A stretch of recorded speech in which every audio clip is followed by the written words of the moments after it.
Welcome. My name is Meg Edwards, and I've started What Hope Looks Like to chat with inspiring people.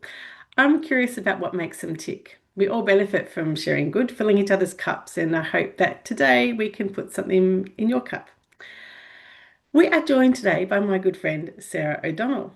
When we talk about what hope looks like at a community level, it often starts with people who teach our children, watch over our beaches, and stand up for transparency in local government. Today, we are joined by Councillor Sarah O'Donnell, a small business owner, volunteer, lifesaver, and Deputy Mayor of the City of Kingston. We're discussing why grassroots connection, local integrity, and proper health advocacy form the true foundation of a hopeful future. Welcome, Sarah. Thanks, Meg. Happy to join you today and Good. be here. Yeah, awesome. Great. Um, Lifesaver lens, finding hope in the water. You have a deep history as a volunteer, like surf lifesaver, and a passionate open water swimmer. You are. In surf lifesaving, hope is a literal lifeline. How did that high stakes environment shape your view of what hope looks like when people are struggling? I think when we put it into that context, uh, lessons learnt very early on in life, in the open water environment, in life saving, and when training in those environments, um, you learn very quickly to not work against the rip or the current or the tide and work with it. You can't beat it. You are wasting your time to try and think that you can swim against it. So you learn to work in the environment that you're given, and you work with the challenging, sometimes scary and intimidating situation that you can find yourself out there, and read the water the best you can, and take the conditions and work with it. That's as you were saying that, I was thinking it's an interesting analogy for other aspects of life to going with the tide. We often, you and I, particularly in the time that we've known each other, have often been perhaps potentially against the tide in some of our views, but you do need to, I guess, maneuver through. Sometimes it's not like flicking a switch, it is like moving a needle and finding your path through there to to get to a better outcome, even if it's not the destination that you solidly want to go to. Would that be a fair thing to? Oh, it's absolutely fair, and I think that in my past experiences, whether it be in life saving, open water swimming, or in uh, business, you have to work with it. In the as we were just talking from life saving open water, Mm, mm, work with it. The absolute situation that has probably taught me the harshest lessons has been my time in politics. And mm. yes, you and I may feel very much that we're fighting against the tide and the current, but I'd probably say that and I don't want this to come across the wrong way because I'm certainly not working with it, but you've got to Mm, roll with the punches. mm. Yeah, you have. We've got a certain playing field, for want of a better word, that we are given the rules of engagement, and we have to work within that sphere. And sometimes it's about finding a way around something or through something that is not always the obvious. And like in the ocean, tides do turn, right? And we're seeing that at the moment. There is 100%. there is hope at the moment that we haven't seen in perhaps decades that the tide is actually potentially turning. And we've been like salmon. We've been swimming upstream for so long, and now it's like, hey, we can capture this and bring people with us. And it's people are starting to feel, I think, that yeah, the tide is actually starting to turn too. So it has its moments, and Certainly feel that way. yeah, certainly, in my case, I know you've got a mixed council where you are. In my case, I'm quite often out on a ledge, but I find alternative ways to, I guess, bring people's concerns to the table and have them aired, and it's still important to do that. So I was digressing there a little bit, but just you're talking about the tide. I thought, oh, it's a really interesting analogy that relates to other parts of life as well. And you were in Aspendale Swim School. How long have you owned that Yes. for? So. We're 19 years this year. Oh, yeah. So your children are basically grown up in the swim school. Um, and Yeah, Jess will be 21 in September, and yeah, Maddie turns 18 in October. So okay. And you help teach the next generation confidence and safety. How does seeing a child conquer that fear? I mean, I remember my now 13-year-old who's absolutely loves sport, but when I first put him into a pool, he just screamed his head off, like literally, like just would not stop screaming. And then eventually, obviously, they overcome and conquer their fear. Seeing a child conquer their fear, how does that give you hope for the broader resilience of our community? Seeing children conquer fear. that absolute situation, regardless of which age the child's at. I've worked with, I think the eldest person that I've taught to swim she was 86. Wow. Um, that'll never grow old for me. Mm, That is, that fills my cup mm, every single week, day. And I've got the bonuses of my own kids working in the swim school and being in the industry. You will never, ever grow sick of just seeing that achievement. And when I can be in the pool, and I know how much it means to me when I've assisted a child to achieve that outcome, and I look up to a parent who is probably honestly sitting there at the start going, I'm sure my child's never going to learn to swim. And when we go through, whether that is, the child realizing for the first time that they can actually independently move through the mm, water, mm, and that moment when not only just when the child achieves it, but when I've seen that many parents on the side of the pool with tears in their eyes or rolling down their cheek to know that their kid can get there, can do it. Some kids are duck to water, and it's natural for them to mm, just be in that environment and off they go.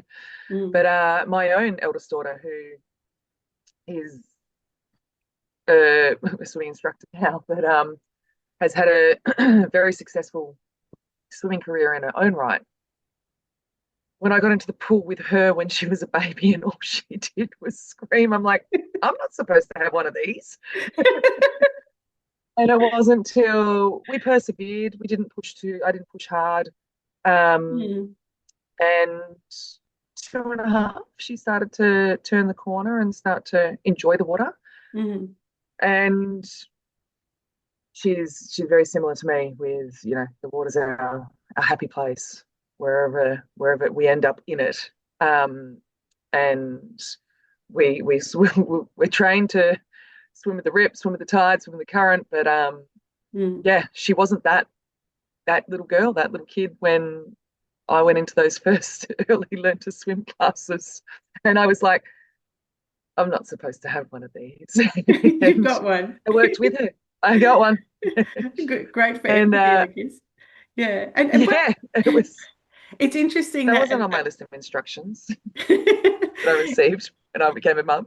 it's interesting that you say you think that some parents potentially think their child's never going to learn to swim, but it makes me think of when with walking with children, for example, we don't just they get up and they stumble and they fall, and they get up and they stumble and they fall, and we don't sort of say, well, just stay down there, you can just not learn to walk. No, we just we Got to just keep we going. all have this expectation. I think that everybody raises to that expectation too, right? That no, you are going to walk. And that is just a Yeah, given. You are going to walk and you will keep trying until you do. And there's no pressure on there, but it's just an expectation that's going to happen. And of course, more than 99% of us do learn to walk. So, and just like swimming, I guess you're having that expectation of, like, no, you can do this. You're just not there yet. So, um, it's, sometimes there can be life challenges, and that what we can sometimes consider a simple aspect in life that can be take a little bit longer for some kids, and it's a lot faster. Um, that applies pretty much to everything when we watch our kids grow, and learning to swim is one of those. mm, Sometimes there might be a few little hurdles in the way that we've got to get past, and we've got to assist and navigate through together from parenting, and that's very much the same in the learn to swim environment. You need to hold the hand sometimes a little bit longer and find other ways to overcome the barriers, excuse me, Mm. that might present. And it's we do it as parents. I do it in my industry, and it's we see it all the time in kids and in adults. Yeah. So you said Unfortunately, you and I see it in politics too, and I'm not sure hand holding necessarily helps those get there. a little bit of sugar sometimes, but we're still reaching for that. The destination is still there, and it's just the path may differ, and the path may wind differently. So 100%. that's really what it is, isn't it? So open Yeah. water swimming, which you've done a lot of, requires immense mental grit, and navigating unpredictable conditions.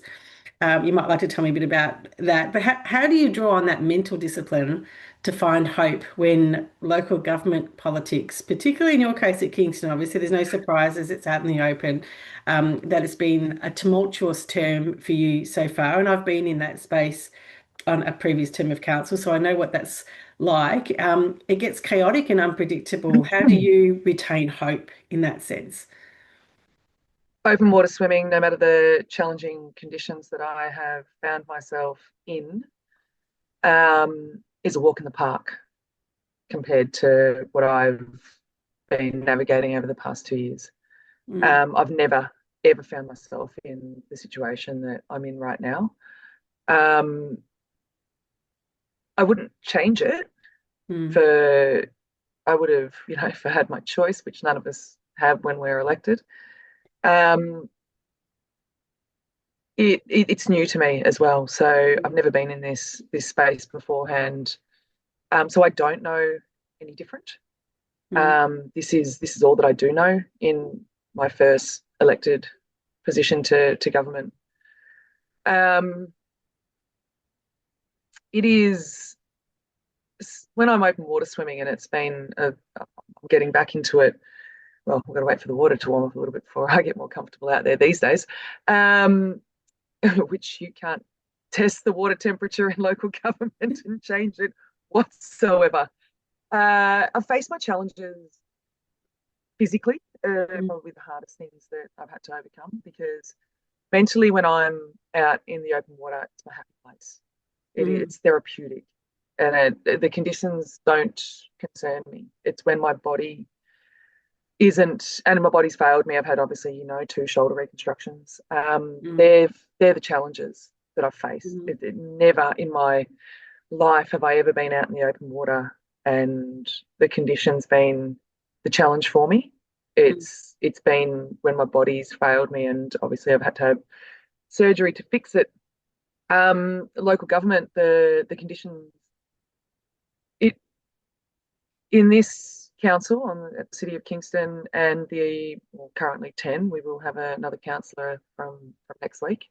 mm, Um, it's not my body that's failed me or challenged me, not my mind. It's the outside influences, and maybe that in the open water that would be the conditions, the wind, the rain, the current, tide, rips, whatever, surf, wind, whatever it's your external contributing factors. And mm, they've been the ones that have probably been the hardest for me to navigate. And they are, whether it's those you're elected with, whether it's the community, um, those conditions are the hardest to navigate, whether it's the state government, which is probably most of my concerns or issues, mm, um, and some that I'm elected to sit at the table with. Um, it's those external contributing factors that you, in myself, I can't change that. mm, There is absolutely nothing I can do to remove what those factors are. I have to learn to swim with that current and find a way to work with it, not against it. And that's probably sums up how I've tried to navigate the past 2 years. I have come to a point recently though where I have made a decision, and I probably won't hone in too closely on what that is. Sometimes you reach a point in your life where you can try every avenue to make it better, easier, more workable. Think that you can help somebody become a better person. Um, this might be the first time in my life and in my industry and just myself as a person where I've turned around to myself and gone, you can't, you can't fix this. Mm. And I have done that very recently, and it was probably one of the most challenging things that I've had to accept personally. But the Mm. moment that I have accepted it, that sometimes they're just bad people. Is it that you can't fix it or you can't fix it for now, for where you're at now? Because I, I'm hearing you because I used to think, oh, this is a problem, I can solve it, right? And we can't solve every problem because sometimes things are beyond our scope of what we can influence. Some Um, problems don't want to be solved. okay. Some people don't want to be better people. Mm, And that's probably been the most challenging thing and for me to adjust to. Um, in my industry and in my career, there is never going to be a person that I can't teach to swim.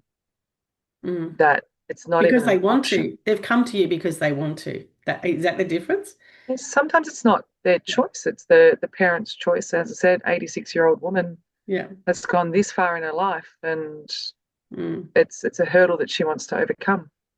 mm, I think politics has taught me that there are some genuinely nasty people in this world who, no matter how hard you try to assist, accept, work with, I think sometimes you're just going to have to turn around and go, I'm sorry, but I can't help you.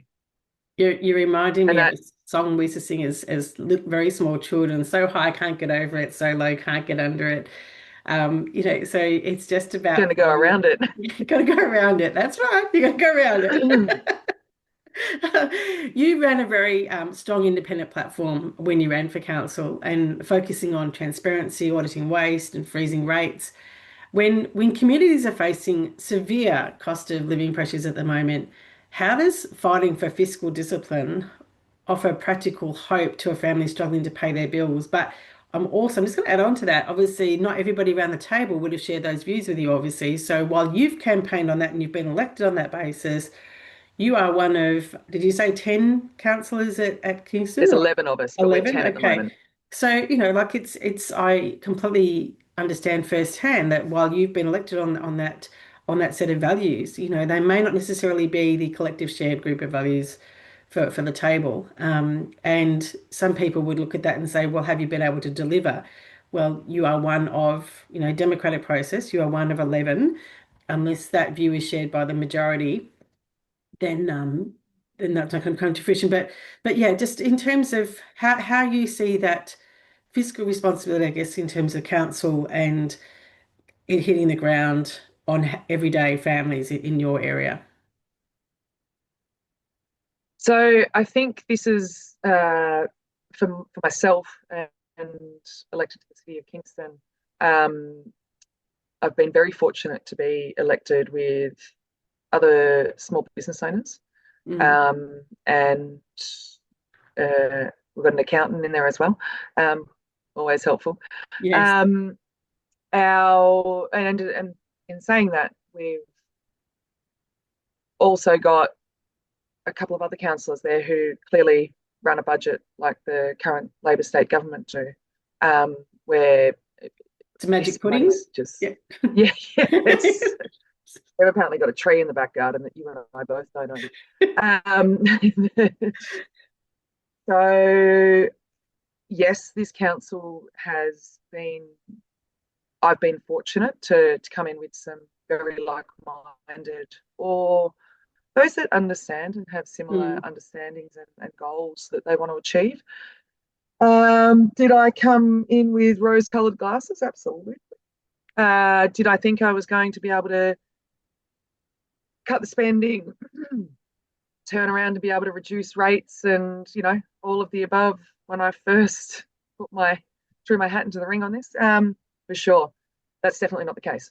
Mm. And being able to take a closer look at things with seeing the cost shifting that comes from both state and federal government down onto local government. And I think it was reported in the media this week, after the figures came through the chamber, after a request that I'd put through to see what does that look like for Mm. cost shifting from Mm.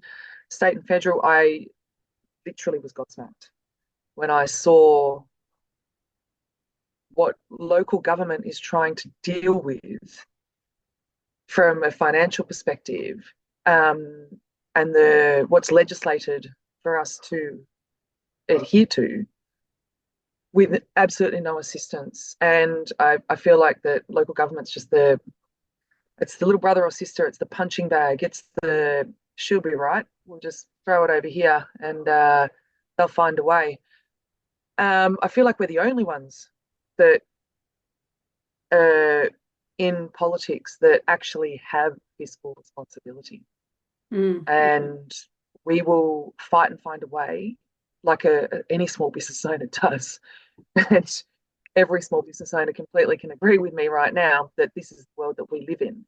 You Mm. will find a way to keep your product at the higher end or your service, Mm. um, but reducing your outgoings and your expenses. You don't undercut your bottom line because if you don't have that, then you won't survive in business. And for me, elected to the City of Kingston, I'm fortunate that a majority of us have that understanding and that experience in life. That's fantastic that you've got that Everyone that I mix. sit at the table is certainly not. Yes, yeah, and then I'm really lucky to have a majority of us that are actually in that space. Well, that's I'm hopeful in certainly not itself, saying right? all are. Yeah. Well, Yeah, because absolutely. yeah, you can create, even though like there's a lot of limit. I think there's more limitations on councils than what a lot of people perhaps realise, because it is, Oh, very 100%. heavily under the state government. It's only, an active government that we're there. But to have a majority, and you actually do have the ability to make some significant changes. You've got that mindset on council. But at the same time as having a majority, local politics can sometimes, as you've alluded to, slide into high friction debates and governance theatre. And how do you keep your personal outlook hopeful? I mean, you've said that you've been able to sort of contain, you've come to the realization of being able to contain that thought of this is what is outside of my sphere, kind of, so to speak. I guess is how I might paraphrase what you just said before. So okay, you can't change some things, but how do you keep hopeful and constructive when some council meetings can become challenging or divisive? I've never felt in a council meeting that I'm out of my depth or concerned, or I'm very comfortable in council meetings. I understand the content. I've done my reading, which we certainly get a lot of in local government. Um, I'm actually surprised within myself. I get excited when on the Monday nights that we're once a month when we're going to chamber. I love it. I thrive in that environment. It's exciting. I feel like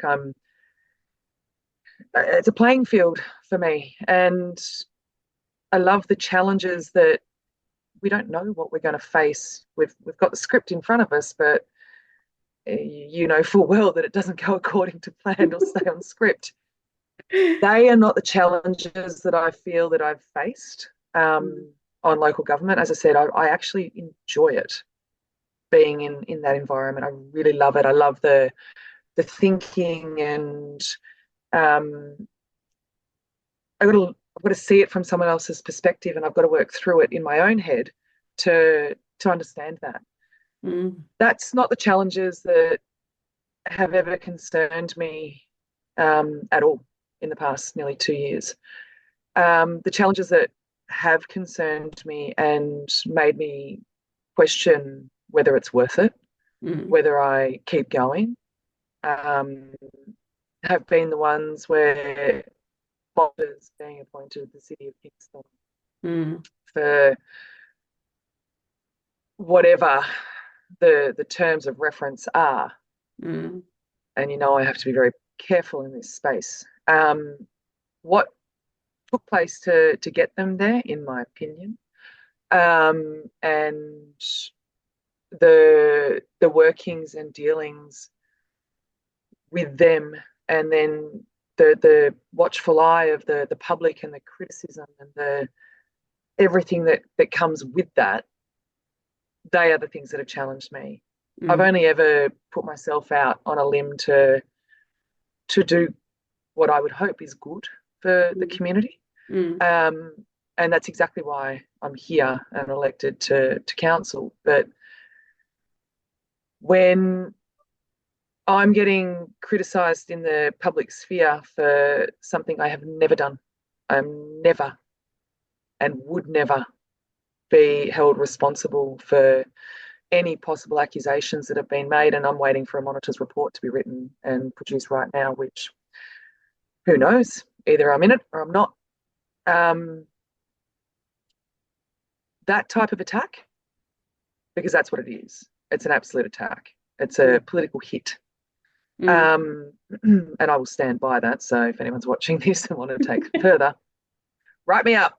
Uh, Whereas really it should that be, to me, council should be, or any of these things, we all represent different voices right at the table. And 100%. our community is not one flavor of vanilla, so your voice and somebody else's voice are just as valid. But um, at the end of the day, it's trying to find that ground of that It's path the age forward with. old saying of you agree to disagree Mm, sometimes. Sometimes you're never going to find a solution that you're going to agree on. mm, And I think that's probably, we're both mums and raising kids. Pick your battles. All of the, you're not always going to agree with yeah, someone. And yeah, guess what, Meg? That's okay. yeah, Because that's the world we live in. Because yeah, working in local government is you can pick your hills to die on, yeah. but is it really worth it? Yeah. And I think I come It's back to some of the universal things that regardless of our values, that hopefully, I would hope that there is some consistency in a couple of things, and that is transparency. So across the board, whether you're left leaning or right leaning or somewhere in the middle, hopefully transparency should be there. So it really shouldn't matter. How is the money being spent and how are decisions being made? That should be open book, regardless what side of politics somebody's on. Um, I agree. and respectful dialogue. You don't need to share the same view. And having that integrity that you vote with what you said you stood on, the values and the people, so Yep. in line with the constituents that voted for you, that you're delivering, I guess, what you said, in terms of values at the table. That's really all that anybody can ask for at the end of the day, that there's that consistency and transparency and honesty. And then outside of that, well, then, good policy comes from good debate. One of the issues that we've spoken about quite a bit over your time in council has been Kingston's green spaces being protected from mass Mhm. development. And we've seen through the current state government a different approach to how they would like to see our green spaces, I guess, used in the state. When you look at the natural coastlines and parklands of, now, correct me if I'm wrong in the pronunciation of your ward, the Yamabook, is that right? Ward? Is that? Yamabook, yes. Yeah, Yamabook. Yes. Right, great. What gives you the most hope about Yamabook. the environmental legacy that you're leaving, in terms of protecting those spaces from the state government? Well, interesting comment and or question, sorry, Meg, but and I'll reference back to what I said. You can choose your hills to die on. My ward has one of those hills that probably will die on to, before I back down. I won't back down. It's not in my nature. Um, I have a legacy that I can Mm, leave, mm, not just for my children and my family, mm, but my community elected me to be here, mm, and I take that responsibility very seriously. Um, I've got coastline and green spaces, and that are hugely important um, to pretty much everyone that I've ever met um, who lives here, and I've lived here for I think nearly 26 years. Can't stop mm, counting. mm, Um, I'm now in a position where, though sometimes in local government we don't feel like we have too much of a voice, and certainly in the planning sphere, I feel like we're literally stomped on, muzzled, held underwater. I don't know, call it whichever way you like. But if I can stand up and fight, because once we lose these spaces, or we don't protect them, or do what we can to protect their longevity, once they're gone, they're gone. You mm, can't bring it back. You cannot mm, reverse it. mm, And a little, I mean, where we live in different areas. Obviously, you're out regional and I'm in metro. I've got the activity hubs and what have you that are taking place in the city of Kingston, and I've got a golf course that I'm very passionate about protecting because, and our coastline and the erosion on Aspendale Beach. And I know that you and I speak quite often on the erosion issues that we both see, although mm, differing because I'm on the mm. bay and you're on the coast, surf Ocean. coast. Mm, mm, Um, I just can't help but feel that if it's not you and I standing up to protect these spaces, by the time our kids are sitting in our situation, they can't bring it back. mm. You And cannot change it. at least when they say, "What did you do?" We're not gonna sit there Exactly. and say nothing. Yeah, Yeah. 100%. And it's interesting in that space. And I have just before we jumped online seen an article today from the involving the planning minister, who possibly had a conflict of interest in a decision that she made. Um, well, you and I both know we'd be burnt at the stake in local government if we contributed to a planning decision that you or I may Mm, have a conflict of interest to contribute to. mm, Um, mm, obviously, maybe, possibly, being the Attorney General and holding the planning portfolio may allow different levels of integrity, shall I say.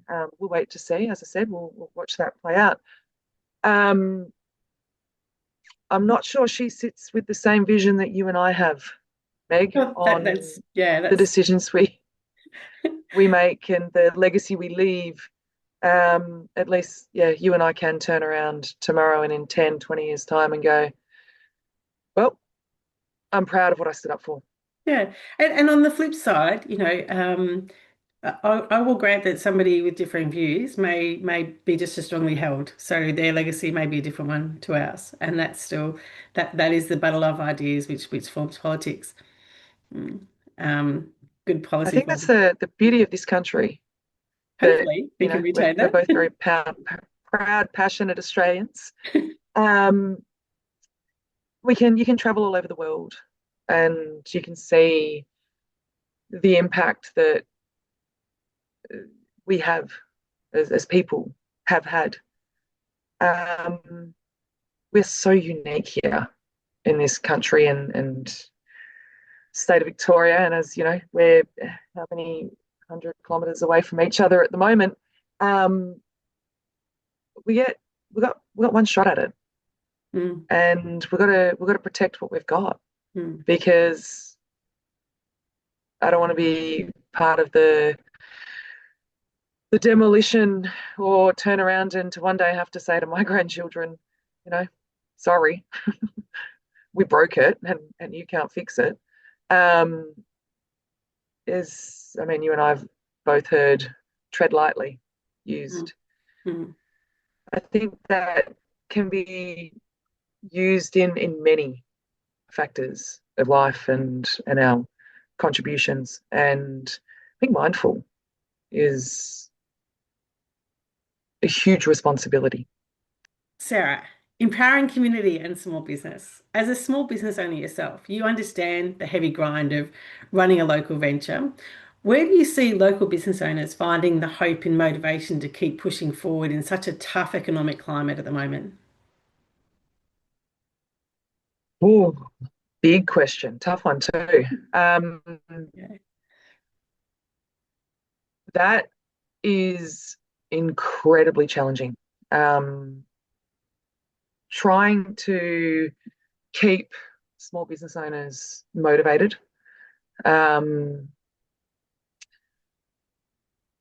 Focus. Most small business owners, for majority of their life, can be working 7 days a week Mm, just to make ends meet, and they do it because of the love of what they do and what they contribute to. Whether you're the local cafe owner or swim school owner, um, you didn't. We none of us ended up here because we're not proud and passionate about what we do. When you see, I think the hardest thing that I've watched over recent years, and probably more so since COVID, when you see that that love, the pride, the passion that small business owner has, literally destroying them and mm. their families and financially ruining them, is quite possibly one of the hardest things I've ever witnessed.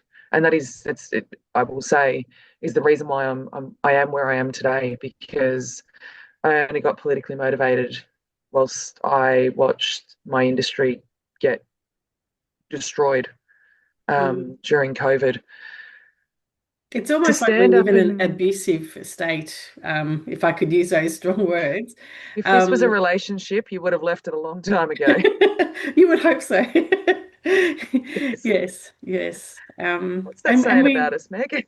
well, we love our state. We love we love what it was. We love what it can be again. And I I love where I think grew up. I that's what love we're the clinging on to. opportunities that I had. Mm. And we need that hope for our children. 100%. Yeah, I heard a speaker once at a conference say, building a business is the best community service that anybody can do. And I thought about it, and I thought that's offbeat from what the normal thing you hear. You always hear about the volunteer hours, which are always valued, etc., or the 100%. sponsors, or this or that. And you think, actually, no, the she's right. Building a business where you're employing people, you're creating economic input into the community. There is nothing without that. Without small businesses thriving, we don't have all the other services to start with. So, um, yeah. 100% agree with you, and which is why I struggle to look at our current political state, federally and state. Um, I don't understand. The dots don't connect in my Mm. head, because it is actually the crux of They're this killing the country. goose. You, Yeah, they're killing the goose. yeah, yeah, yeah, Yeah, yeah. yeah. And our communities, regardless of where we are, the foundation that they're built on and what they have to offer come from the businesses and the small business owners that are around us, regardless of what they are. That is, it's the absolute foundations Mm. of who we are and where we live and the opportunities that we have and all of that. And like I can't make sense in my own head as to why it feels like government's trying to destroy that, Mm. because So that's certainly in my moving past my that though, perspective. so that's the pit of where we can sometimes feel like we are, but we're still here, right? So the reality is we're still here. We must have some shred of hope to see beyond that. What is giving you that sense of hope that yes, we can move through that? Uh, One, because I'm stubborn as all hell and I won't be defeated, um, which is probably why I'm still where I am right now. And don't get me wrong, I, there's been times where I would have quite happily sold everything, packed it up, and left. Mm, And you have your days where you say to yourself, is it all worth? You know, am I do I continue to keep going? Absolutely. You mm, continue to keep going because I want my kids to know they won't have the same opportunities that you and I have had. I've said to them, I'm sorry that you don't grow up with those opportunities. We still have opportunities. We still have hope. We still have great people in our communities, in and around us. And as much as I've probably bashed the state and federal government, there are some actually really good politicians out there. And I that most people are probably going to go, really? Maybe those words don't necessarily get used in sentences very often, but there are some genuinely really good people. mm, And I've had the opportunity to meet a few of them. And mm. I've had the opportunity to meet some really horrible, nasty people as well. Um, It's life. Fortunately, they seem to outweigh. Um, but if if you and I give up on hope, then what are we leaving for our kids? Mm, exactly. It's it's their future, Mm, and it's our responsibility to continue to provide a better outlook and opportunity. Yes, it's different to what you and I grew up with, but hold I'm the not torch. walking away from it. Mm, mm. Yeah, 100%. And Yeah. you know that the little light might seem to flicker every now and again, and you're all allowed to have your bad days, but you pick yourself up, dust yourself off, you get back on the horse. Not that I'm a very good horse rider, but and you get on with it, and you look to find another way, or probably the the most passionate thing that I'm about these days is I didn't realize that how strong my voice can be or could be until I got to where I am right now. And I know how many people look to me to hold that torch and keep that flame burning bright. Mm, And I'm happy to wear that responsibility. I mm. quite enjoy it to some extent. Um, it's my I'm not going to say responsibility because I think it gives other it's people I want to confidence too, because when you're prepared 100%. to put your head above the parapet and perhaps sometimes go against the tide or find those ways through it and say things that are true and that are courageous, other people can feel that they can come on board with that. Whereas so often, um, so many of us can shrink and think, oh, I can't speak out against what's happening. It's, to sort of take cover from it rather than speaking out, wanting to make change. And so I think by speaking out and saying your truth, it gives others confidence to say theirs as well. 100%. And Mm, it's been the people that I've met along the way who uh, those that I look up to and have been empowered by or inspired um, by, and to know that I've been that person for other people. mm, Um, it's probably one of the most amazing feelings you'll ever get when you know the impact, when that person comes back to you and tells you the impact that you've had on their life, and you've mm, changed someone's thought or given them hope and paved the way. mm. It's probably the most amazing feeling that you'll ever get Yeah. when Look, you've had an opportunity to change you someone's probably world. segued us into, I guess, capping this up in terms of legacy and moving forward.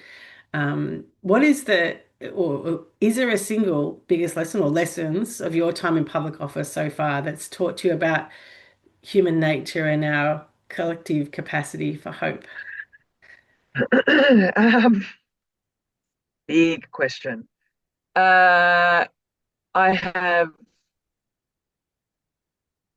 in my position in local government, public office. In the past 2 years, I have met the most horrible people ever. I didn't even think that the human race was actually capable of being that nasty, that unkind for what I can only put down to personal benefit.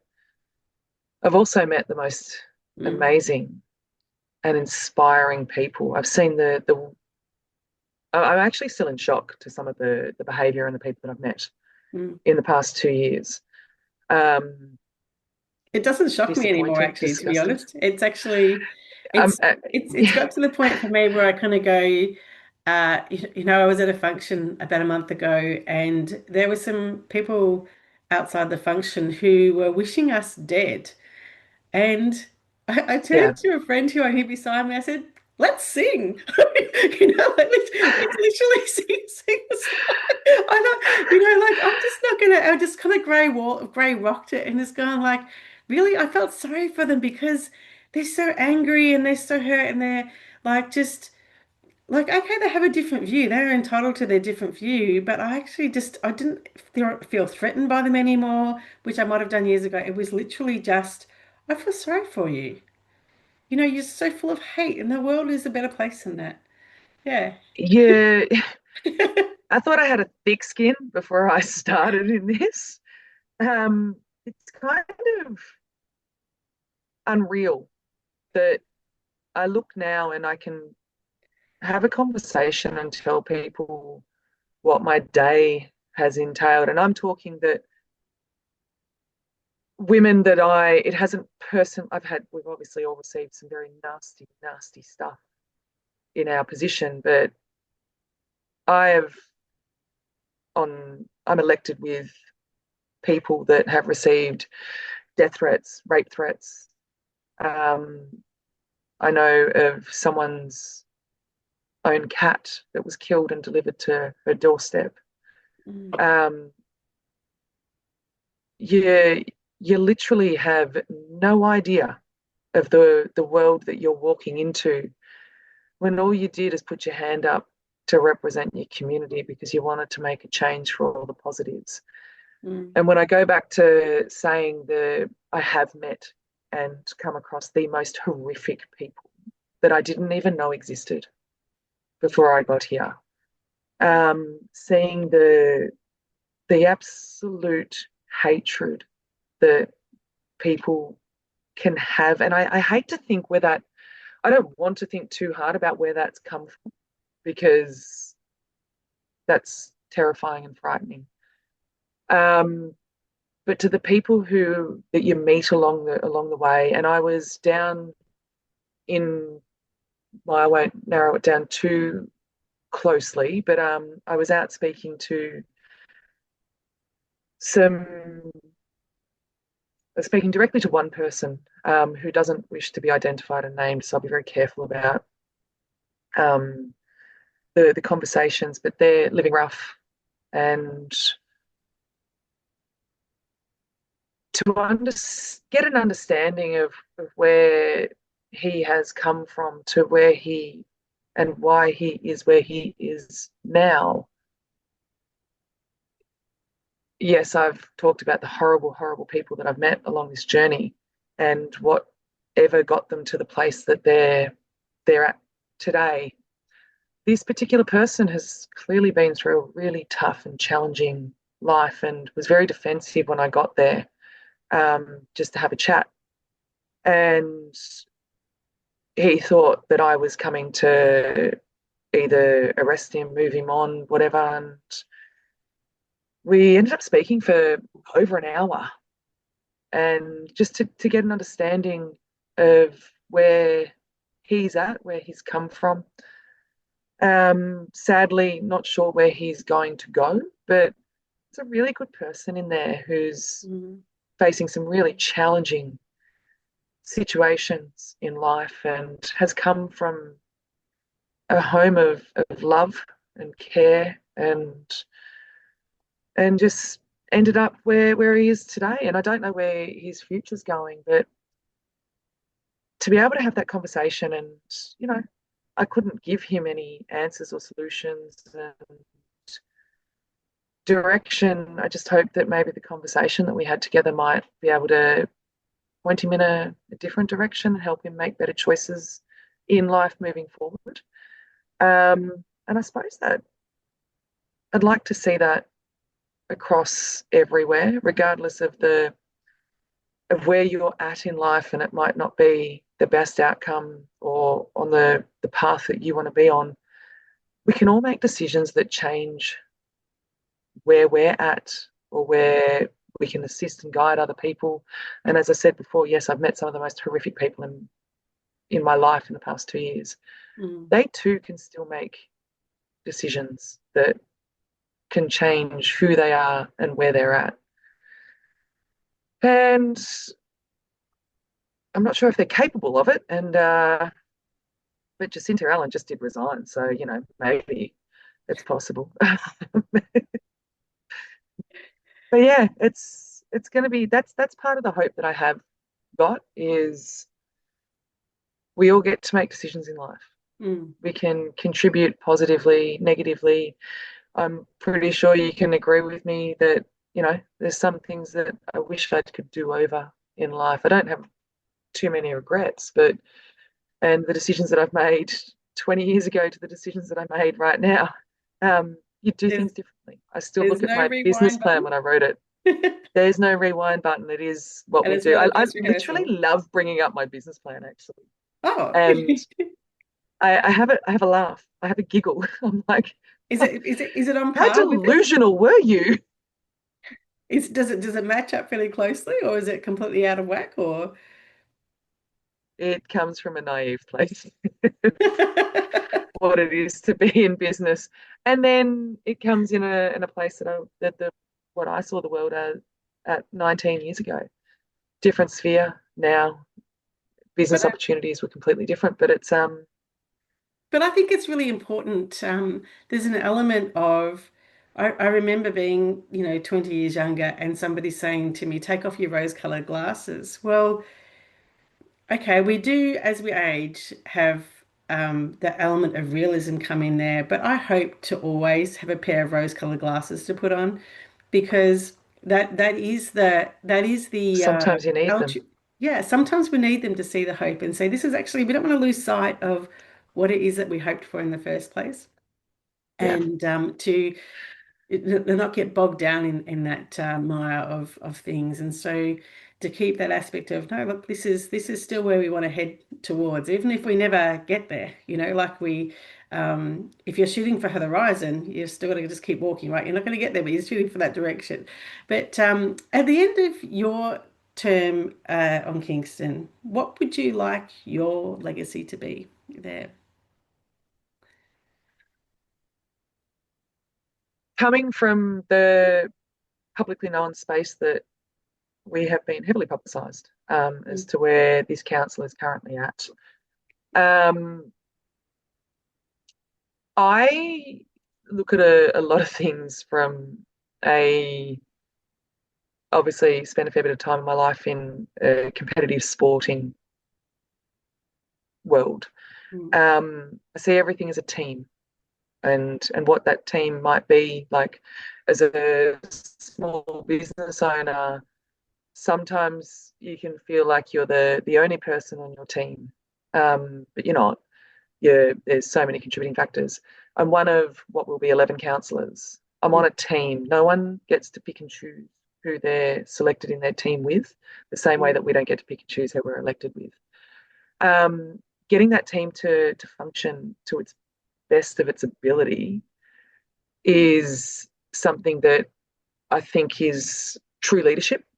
If you Mm. can bring that team together, because you are only as strong as your weakest link. Mm. And when I say it that way, it's kind of a little bit depressing to some extent. Um, you you can't have you can't have it all. But if we can work together better to give our community the best outcome, then that is each of our responsibilities. And I often will say in our briefings and have as recently as our last public meeting said, we each have a responsibility sitting at this table in the decisions that we make. And it's with our integrity and our transparency and our accountability. Mm, And mm, that I actually did say they're not just words to me, mm, they're things that I live by. mm, And I hope that the rest of the councillors that sit at the table with me can understand where I was coming from in saying that, because I strongly believe that that is what we are elected to do and who we should be. Um, in my legacy, when I am no longer a councillor, whatever it is that it becomes, back onto the open green spaces, coastline, foreshore. I hope that when I'm talked about 20 years down the track, that I left this space in the city of Kingston for those that will walk the path after me. And I'm spoken about positively. mm. I did everything I could to protect the space that we've got, and that is my responsibility to protect, and the businesses that I will support, and the differences that I can make, and the people that you can help along the way. And I think that's what it comes down to, is having positive impact. Mm. That's what I want to leave behind. Fantastic. And not everyone's going to like me. I can deal with that. But it's yeah, I hope that the legacy that I can leave behind is that I contributed and I gave back to a community that supported me. Well, I have certainly found, as a somebody from outside of your community and observing, I found you someone to be inspiring and to be strong, and that's certainly given me hope. So I thank you for that, and really appreciate the leadership that you show in your community that has a ripple effect elsewhere, that it doesn't go unnoticed. So thank Thank you for you. your friendship, and thank you for your time today. Thanks, Meg. Okay. And back at you, because you've certainly been someone who has inspired me to be where I am today. So it's I love our conversations and our chats and bouncing ideas off, and you know, it's there's so much ahead of us. Thank you. So thank you for having me. Thanks.